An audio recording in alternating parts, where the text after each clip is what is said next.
고린도전서 13장 13절 말씀 우리 함께 읽어보도록 하겠습니다. 시작. 그런즉 이제 믿음, 소망, 사랑 이 셋은 항상 있으나 이것들 중에 가장 큰 것은 사랑이라. 오늘은 교회 시리즈입니다. 말씀 주제는 성숙한 교회는 어떤 모습일까요? 입니다. 성숙한 교회는 어떤 모습일까요? 형제 자매님들, 한 미국 목사님께서는 이 성숙함과 관련하여 다음과 같은 예화를 들었습니다. 지금부터 그 미국 목사님이 얘기하는 예화입니다. 만약 여러분들이 진흙 속에서 놀고 있는 아이를 보게 된다면 아이의 상태는 더러울 수 있지만 그걸 이상하게 생각하지는 않을 겁니다. 왜냐하면 아이들이 진흙 속에서 노는 것은 충분히 이해가 되기 때문입니다. 아이들은 진흙을 먹어보려 할 수 있습니다. 또는 진흙으로 자신을 문질러 볼 수 있습니다. 진흙은 아이에게 장난감인 겁니다. 하지만 만약 21살의 남성이 진흙 속에서 놀거나 진흙을 자신의 몸에 문지르거나 먹어보려 한다면 여러분들은 그를 이상하게 생각할 겁니다. 둘 사이의 유일한 차이는 시간뿐입니다. 나이가 21가 되면 그 남성은 진흙이 장난감이 아니라는 것을 알아야 합니다. 구원받은 지는 오래되었지만 아직도 진흙에서 놀고 있는 그리스도인들이 너무 많이 있습니다. 그들은 진흙에서 놀며 진흙을 즐기고 있습니다. 하나님의 말씀을 매주 들으면 진흙이 우리가 있어야 할 곳이 아니란 것을 깨달을 수밖에 없습니다. 성도님들, 이 미국 목사님의 말씀처럼 우리 그리스도인들은 시간이 지나면 마땅히 성장을 해야 합니다. 물론 성장하는 속도는 개개인에 따라 다를 수 있습니다. 하지만 적어도 예화에 나온 21살 남성의 비유처럼 정체되어서는 안 됩니다. 올바른 방향으로 조금씩이라도 성장해야 합니다.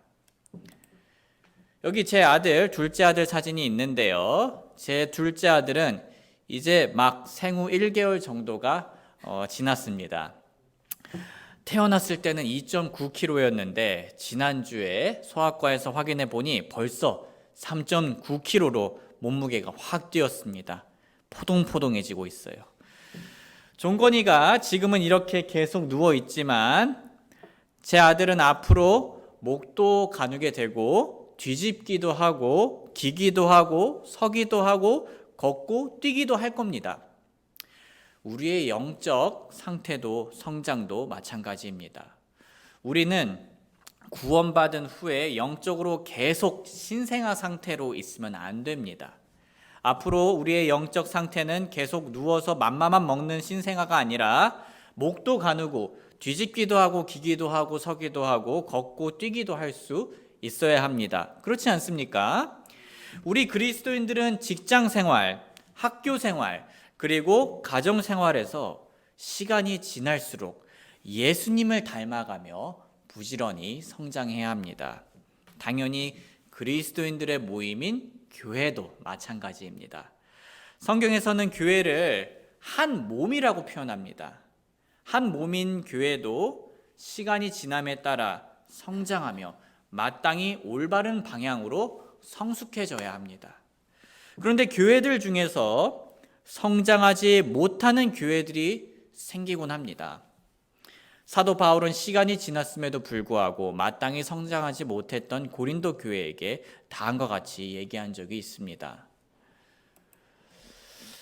형제들아, 내가 영에 속한 자에게 말하는 것 같이 너희에게 할 수 없어서 육신에 속한 자, 곧 그리스도 안에 있는 갓난아이들에게 말하는 것 같이 하였노라. 내가 너희를 젖으로 먹이고 음식으로 하지 아니하였나니 이는 지금까지 너희가 그것을 능히 감당하지 못하였으며 지금도 능히 못하기 때문이라. 고린도 교회는 시간이 지나서 원래는 단단한 음식을 먹어야 할 때가 되었었습니다. 하지만 그러지 못했습니다. 영적으로 여전히 갓난아이와 같았던 겁니다. 그들은 아이의 일들을 버리고 마땅히 어른처럼 성장해야 할 때가 되었습니다. 마치 성경의 다음 말씀처럼 말입니다. 우리 함께 읽어볼까요? 시작. 내가 아이였을 때 아이처럼 말하고 아이처럼 깨달으며 아이처럼 생각하였으나 어른이 되어서는 아이의 일들을 버렸노라. 소중한 형제 자매님들, 우리 교회는 다음 달이면 창립한 지 2년이 되어 갑니다. 저는 앞으로 우리 교회가 예수님께서 다시 오시는 그날까지 계속해서 오랫동안 함께하길 원합니다. 하지만 우리가 아무리 오랫동안 함께 하더라도 지금부터 올바른 방향으로 성장하지 않으면 고린도 교회처럼 시간이 지나도 갓난아이와 같다는 평을 듣게 되어버릴 수 있습니다. 반대로 우리가 올바른 방향으로 조금씩이라도 매년 성장하면 결국 예수님을 닮은 성숙한 교회가 될 것입니다. 우리 중 그 누구도 아기처럼 계속 미성숙한 상태로 평생을 살고 싶은 분들은 없을 겁니다. 혹은 그런 미성숙한 상태로 돌아가고 싶은 분도 없을 겁니다. 교회를 향해서도 같은 마음을 가져야 합니다. 우리 모두 오늘부터 성숙한 교회라는 공통의 목표를 높이 세우고 우리의 마음을 하나로 모으길 주님의 이름으로 소원합니다.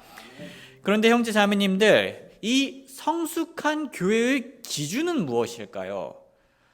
교회에 참석하는 사람들의 수일까요? 교회 건물의 세련됨일까요? 현재 우리 교회 유튜브 채널 구독자가 몇 명인지 혹시 아시는 분들 계십니까? 몇 명일까요? 몇 명일 것 같아요, 형제님? 103명. 가까웠습니다. 오늘 아침에 확인해 보니 106명이더라고요. 네. 네, 우리 현재 유튜브 구독자가 106명인데 그 구독자의 수가 만약에 50만 그리고 100만이 되면 우리 교회는 성숙한 교회일까요? 교회 재정이 엄청 많아지면 성숙한 교회일까요? 아닙니다. 가족을 생각하면 우리가 이해하기 쉬운데요. 가족 수가 많고 가족이 사는 집이 좋고 가족이 운영하는 유튜브 채널 구독자가 많고 재정이 많다고 해서 그 가족이 성숙한 가족이라고 할 수 없습니다. 물론 우리는 그러한 것들을 흑백 논리처럼 무조건 나쁘다고도 말할 수는 없습니다. 그러한 것들은 분명 좋게 사용될 수 있지요. 하지만 그러한 요소들은 가족에게 있어서 그리고 하나님의 가족인 교회에게 있어서 부가적인 것들일 뿐 성숙함의 기준까지는 아닙니다. 그렇다면 성숙한 교회의 기준은 무엇일까요? 그 기준은 바로 믿음, 소망, 사랑입니다. 믿음, 소망, 사랑. 우리 한번 같이 또 읽어보겠습니다. 시작. 그런즉 이제 믿음, 소망, 사랑 이 셋은 항상 있으나 이것들 중에 가장 큰 것은 사랑이라.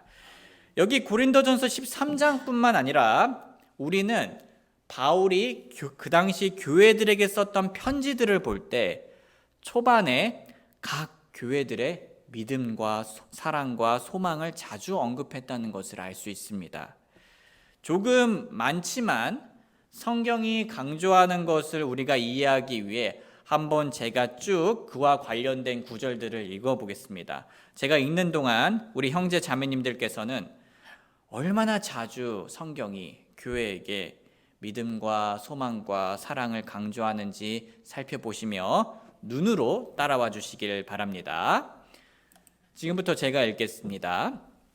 우리가 기도할 때 너희에 대해 말하며 너희 모두로 인해 항상 하나님께 감사드림은 하나님 곧 우리 아버지의 눈앞에서 우리 주 예수 그리스도 안에 있는 너희의 믿음의 행위와 사랑의 수고와 소망의 인내를 끊임없이 기억하기 때문이니 형제들아 우리가 너희로 인하여 항상 하나님께 감사드려야 하나니 그것이 마땅함은 너희의 믿음이 심히 많이 자라고 너희 모두가 각각 서로에게 베푸는 사랑이 넘치기 때문이라. 그러므로 너희가 당하는 너희의 모든 핍박과 환난 속에서 드러난 너희의 인내와 믿음으로 인해 우리는 하나님의 교회들에서 직접 너희를 자랑하노라. 우리가 너희를 위하여 항상 기도하며 하나님 곧 우리 주 예수 그리스도의 아버지께 감사를 드림은 그리스도 예수님을 믿는 너희의 믿음과 모든 성도들에게 너희가 베푸는 사랑을 우리가 들었기 때문이요 또 너희를 위하여 하늘에 쌓아둔 소망으로 인함이니 이 소망은 너희가 전에 복음의 진리의 말씀 안에서 들은 것이라. 이러므로 주 예수님을 믿는 너희의 믿음과 모든 성도들을 향한 사랑에 대해 들은 뒤에 나도 기도할 때에 너희에 관하여 말하며 너희로 인해 감사드리는 것을 그치지 아니하고 우리 주 예수 그리스도의 하나님 곧 영광의 아버지께서 지혜와 계시의 영을 너희에게 주사 그분을 알게 하시고 너희의 지각에 눈을 밝히사 그분의 부르심의 소망이 무엇이며 성도들 안에 있는 그분의 상속 유업의 영광이 얼마나 풍성하며 이제 명령의 목적은 순수한 마음과 선한 양심과 거짓 없는 믿음에서 나오는 사랑이거늘. 성경에서는 바울뿐만 아니라 베드로도 비슷하게 믿음, 소망, 사랑을 강조하였습니다. 너희는 그분으로 말미암아 그분을 죽은 자들로부터 일으키시고 그분에게 영광을 주신 하나님을 믿으니 이것은 너희의 믿음과 소망이 하나님 안에 있게 하려 함이니라. 너희가 성령을 통해 진리에 순종함으로 너희 혼을 깨끗하게 하여 거짓 없이 형제들을 사랑하기에 이르렀으니 순수한 마음으로 뜨겁게 서로 사랑하라. 이보다 좀 더 있는데요. 이처럼 성경은 그리스도인들과 그리스도인들의 모임인 교회에게 가르침을 줄 때 다른 그 무엇보다 믿음과 소망과 사랑을 계속해서 강조했습니다. 또한 칭찬할 때에도, 교회를 칭찬할 때에도 다른 그 무엇보다 믿음과 소망과 사랑을 칭찬하며 계속해서 강조했습니다. 왜 그랬을까요? 왜냐하면 교회의 성숙함의 기준이 믿음과 소망과 사랑이기 때문입니다. 소중한 체러티 침례교회 형제 자매님들 기억하길 원합니다. 교회에 어떤 행사가 많거나 프로그램이 많거나 교회가 그 건물을 소유하고 있거나 구독자 수가 막 50만, 100만 명이 되거나 유명해지거나 하는 것들은 물론 좋을 수 있지만 절대 교회의 성장 기준, 성숙함의 기준이 아닙니다. 그런 것들이 다 잘 돼도 성숙하지 않은 교회일 수 있습니다. 왜냐하면 교회의 성숙함의 기준은 성경에 따라 다른 그 무엇도 아닌 우리가 서로에게 간증하고 증거하는 믿음과 소망과 사랑이기 때문입니다. 다른 부가적인 것들은 하나님께서 채워주시고 지혜를 주시고 허락해 주실 것입니다. 그러니 우리는 하나님께서 강조하시는 이 믿음과 소망과 사랑에 중점을 두고 집중해야 합니다. 시간이 지나면서 다른 건 안 성장하더라도 이 세 가지만큼은 꼭 성장해야 합니다.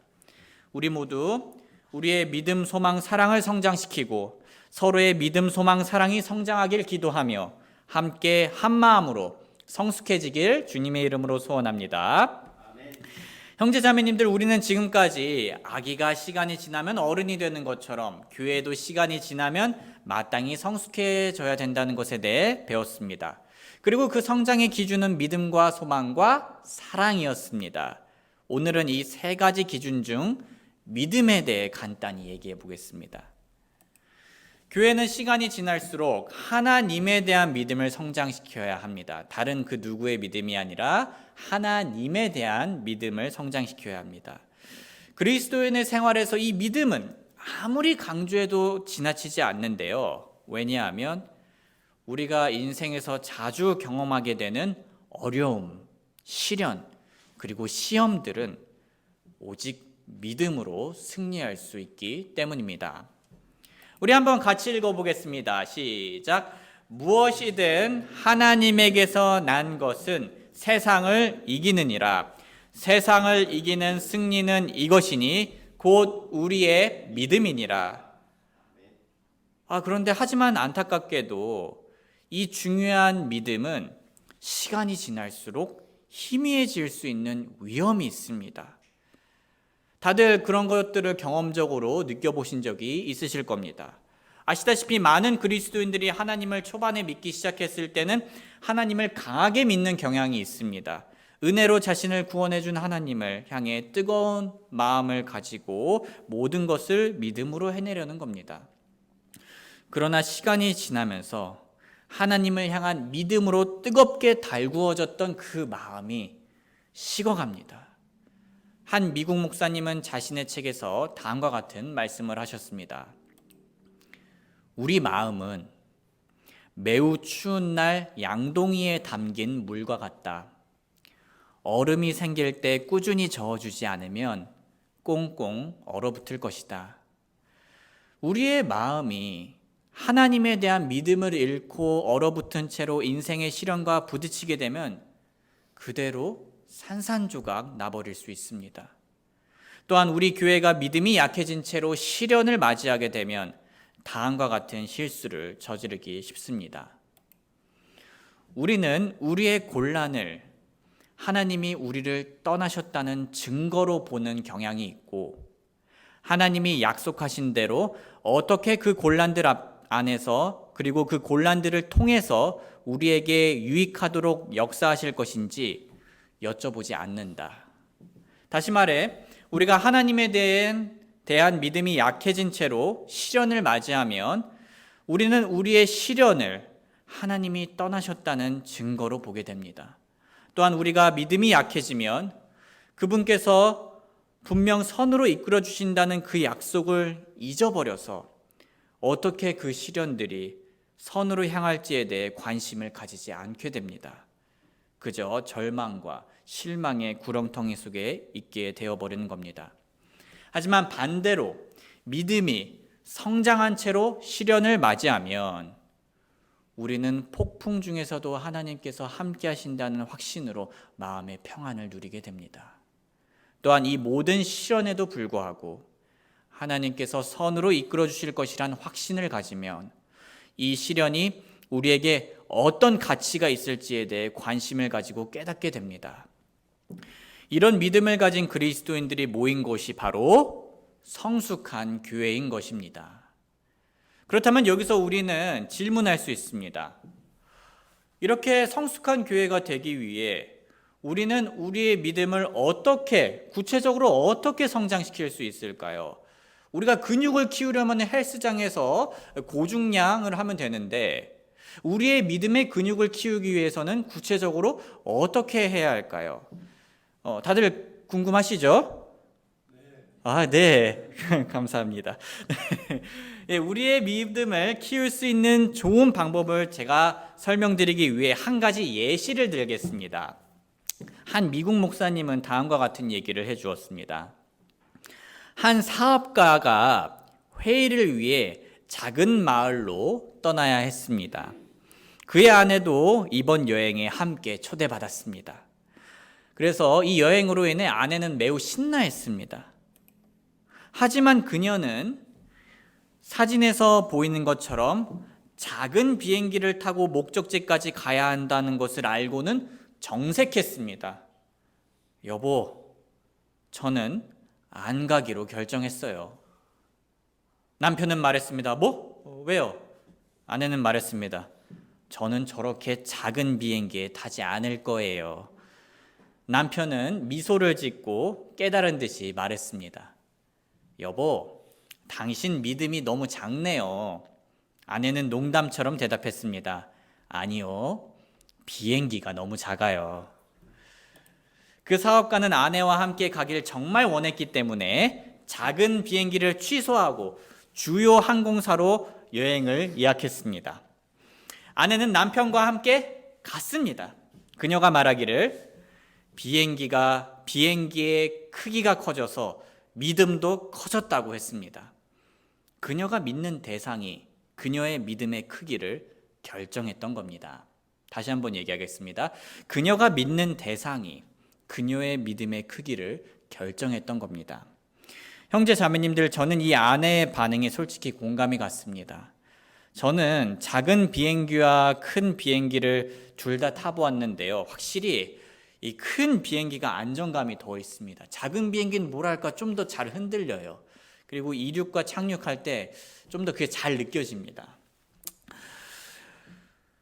그래서 작은 비행기를 향해서는 저의 믿음이 작아지고 큰 비행기를 향해서는 저의 믿음이 커집니다. 여기에 우리 교회가 큰 믿음을 가지는 방법에 대한 힌트가 있습니다.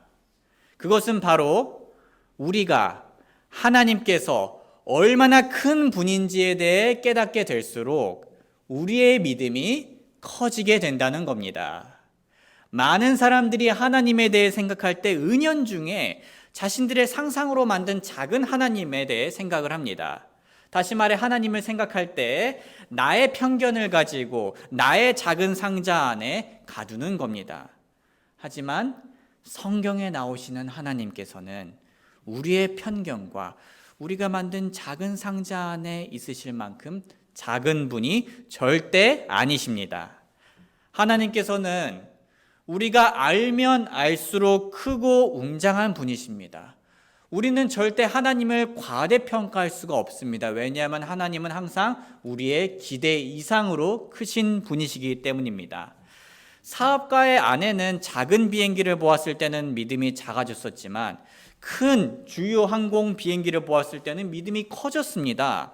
이처럼 우리 교회도 앞으로 성경을 통해 하나님의 능력이 얼마나 큰지를 보고 하나님의 지혜가 얼마나 깊은지를 보고 하나님의 사랑이 얼마나 높은지를 볼수록 우리의 믿음은 자연스럽게 커질 수밖에 없게 될 것입니다. 그러니 우리 모두 하나님의 능력과 지혜와 사랑이 얼마나 큰지 알아가며 믿음을 키우고 함께 성숙한 교회가 되길 주님의 이름으로 소원합니다. 마지막으로 두 말씀 읽고 마치겠습니다. 시작. 우리 주는 위대하시고 권능이 크시며 그분의 명철은 무한하시도다. 오 주께 감사하라. 그분은 선하시며 그분의 긍휼은 영원하도다. 아멘. 우리 잠시 노래가 연주되는 동안 앞으로 우리가 하나님을 더욱더 많이 알아가면서 우리의 믿음이 더욱더 커지고 우리 교회가 함께 성숙해지게 해달라고 기도하는 시간 가지겠습니다. 기도하겠습니다. 사랑하는 아버지 하나님, 저희는 오늘 교회의 성숙함의 기준인 믿음과 소망과 사랑에 대해 보았습니다. 특히 오늘 저희는 믿음에 대해서 살펴보았습니다. 이 믿음은 저희가 인생의 시련이 올 때 큰 힘과 지혜가 되어줍니다. 그런데 하나님을 향한 믿음이 약해질 때가 있습니다. 주님, 저희가 서로의 믿음을 지탱하고 그런 때일수록 더욱더 격려할 수 있도록 도와주시옵소서. 특히 하나님에 대해 함께 알아가며 하나님께서 얼마나 크신 분인지 깨닫고 저희의 믿음을 함께 성장시키게 하여 주시옵소서. 오늘 남은 하루도 우리의 형제 자매님들과 함께 하나님께서 얼마나 크신 분인지에 대해 더 알아가길 원하오며 감사드리며 예수님의 이름 받들어 기도하옵나이다. 아멘.